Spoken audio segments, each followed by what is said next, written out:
Welcome to session 5. Before following this session on teaching vocabulary, please consider the following questions and discuss them with colleagues if you have the opportunity. What does it mean to know a word? And what ways can you think of presenting vocabulary to a class? New words should be introduced in context, either within a text, listening or speaking activity. This will allow the student to associate the word with certain situations and help build up their chunks of language.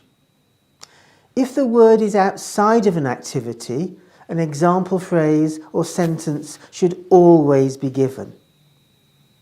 The spelling should also always be emphasised. Even if it seems obvious, some learners may not make the connection between the sound and spelling. As students advance, more terms and conditions associated with the word can be introduced. Ultimately, each word could have 7 tags, 7 things you need to know in order to understand the word. 1. The meaning or meanings, definition of the word. 2. Spelling. 3. Pronunciation. In English, many words are not spelled the way they sound. 4. Word type and word formation by using prefixes and suffixes. 5. Word pattern or colligation. Does it go with any particular prepositions, or is the verb followed by to or ing? Language is mainly lexically driven, and words generally come with their own connected grammar. 6. Is the word used in any collocations? Collocations and patterns go with other collocations and patterns in limited ways, so chunks can be learned. For example, it's really worth seeing that film. There are several factors which can account for the situation. Or, I feel I need to take issue with you on this. 7. Is the word used in any idiomatic expressions? And beware of connotation or cultural references for native speakers.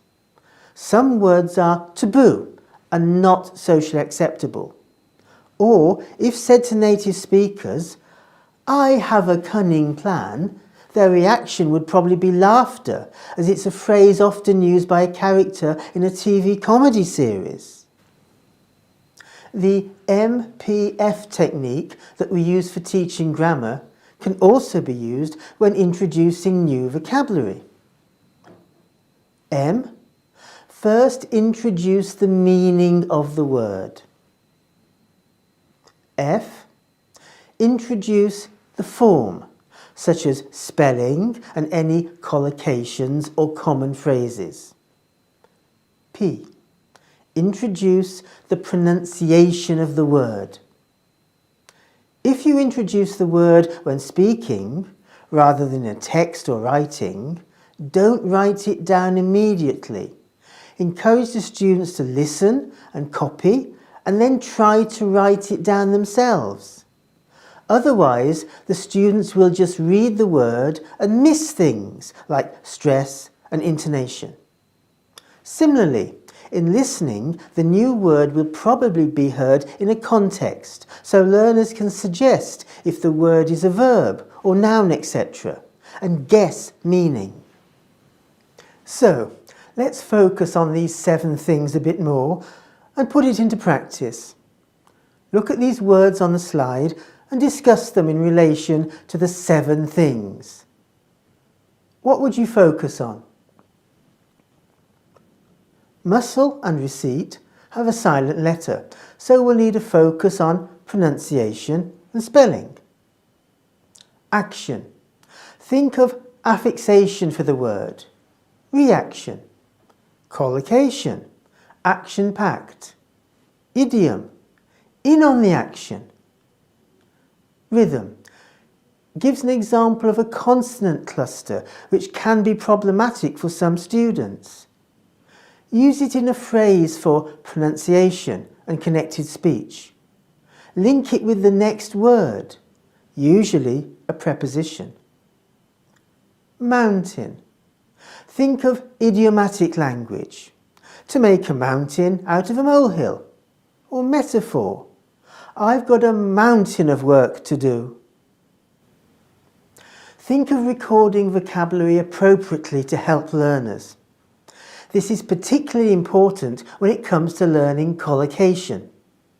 Collocations, words that occur together, come naturally to native speakers, but not necessarily for learners.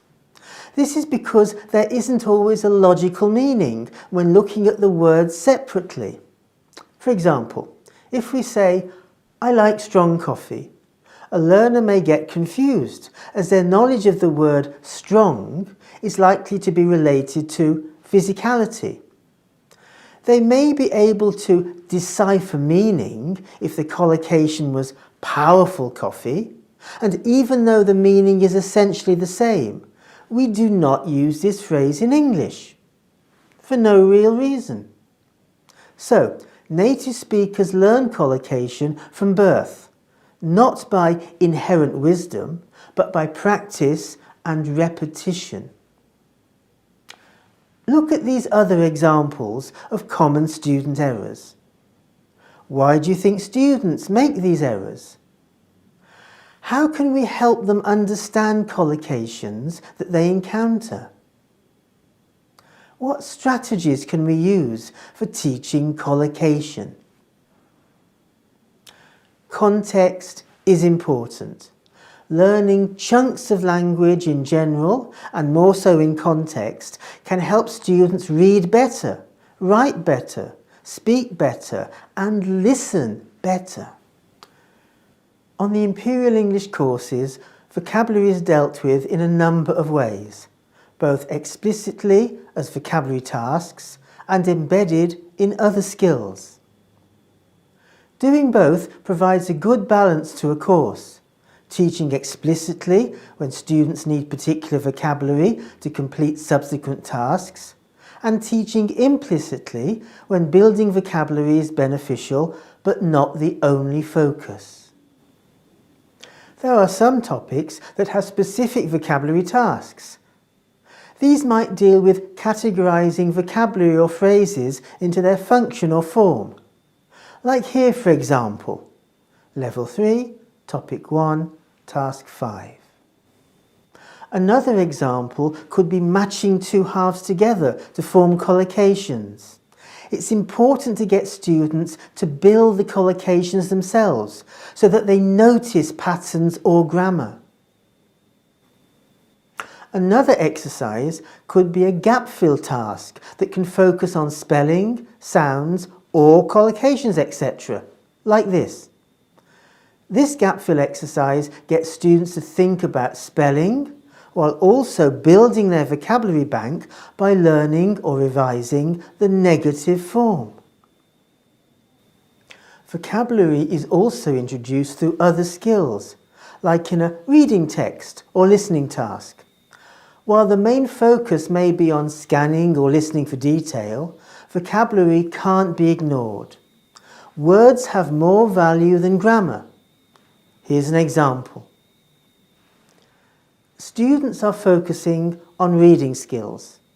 Here they are scanning for gist and matching information to the text. Then the follow-up vocabulary analysis requires students to scan to check their understanding by building synonyms. We have seen how lexical items are introduced in the GES. But how can they be learned?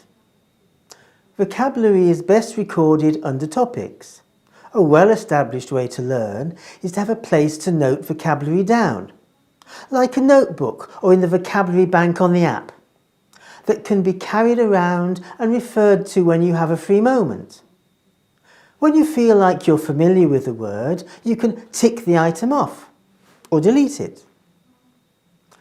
Both students and teachers are responsible for learning. You should encourage students to use the vocabulary function on their app to record vocabulary. As we looked at earlier, the learner needs to note the word, form, meaning, make notes on collocation and colligation, use an example sentence and consider spelling and pronunciation. By recording all of this information about the word, we are ensuring that the student can truly understand the word and its various uses, both grammatically and in meaning, rather than just learning it in the context it has arisen in. The teacher can prepare short vocabulary games, quizzes or spelling tests as warm-ups, reviews at the beginning of lessons to help students stay on top of their learning and to monitor.